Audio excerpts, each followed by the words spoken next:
টেকনাফে গুলিবিদ্ধ শিশু হুজাইফা আফনানের মাথা থেকে অস্ত্রোপচারের পরও গুলি বের করা যায়নি।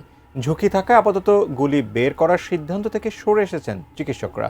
চট্টগ্রাম মেডিকেল কলেজ হাসপাতাল থেকে বিস্তারিত জানাচ্ছেন প্রতিনিধি মনির ইসলাম পারভেজ। পারভেজ, আমরা গতকালকে একবার জেনেছিলাম যে শিশুটি নিহত হয়েছেন, কিন্তু পরবর্তীতেই আপনাদের মাধ্যমে জানা গেছে যে না, তার মাথায় আসলে গুলি লেগেছে, গুলিটি বের করা যায়নি। আসলে এখনকার স্বাস্থ্য পরিস্থিতি কি আছে আপনার কাছে জানাবেন?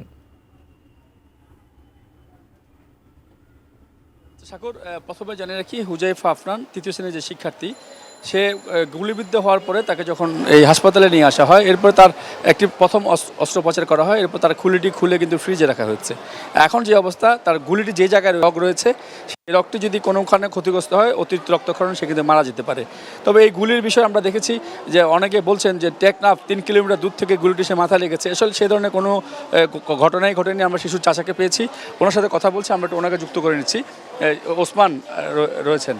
আচ্ছা, আপনি তো শিশুর চাচা হন, যে কিভাবে আসলে এই ঘটনাটি ঘটেছে আপনি কি মনে করেন? গুলিটি কি আসলে টেকনাফ থেকে এসছে, না বাংলাদেশের ভিতর থেকে এসে ওরা এটা করে গেছে মনে করেন? গুলিটা আমি মনে করি সেটা বাংলাদেশের অভ্যন্তরটুকু তারা গুলিটা করছে, মায়ানমার থেকে নয়। কারণ আপনারা আজকে নিউজও দেখছেন, আমাদের এলাকার আরেকজন ভাই, উনি ওই আমাদের হোস্ট ডিপের মধ্যে গেছে, ওখানে মাইন বিস্ফোরণের মধ্যে ওনার পাটা বিচ্ছিন্ন হয়।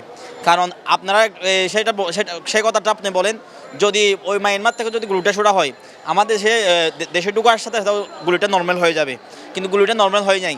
গুলিটা এখান থেকে ঢুকে প্রায় মাথার মাঝখানে চলে আসছে, ব্রেনে কাছাকাছি চলে আসছে। মাইনটা কি আমাদের দেশে লাগায় চলে গেছে? যে মাইনটা আমাদের দেশে লাগায় গেতে ওখানে মাটি করে তারা পালিয়ে গেছে। আচ্ছা সাগর, সংক্ষেপে শেষ করছি যে ওনার কথা মতো যে মায়ানমার থেকে বিচ্ছিন্নভাবে যারা রয়েছে, তারা বাংলাদেশে ঢুকে যাওয়ার সময় কিছু মাইন এখানে লাগিয়ে চলে গিয়েছে।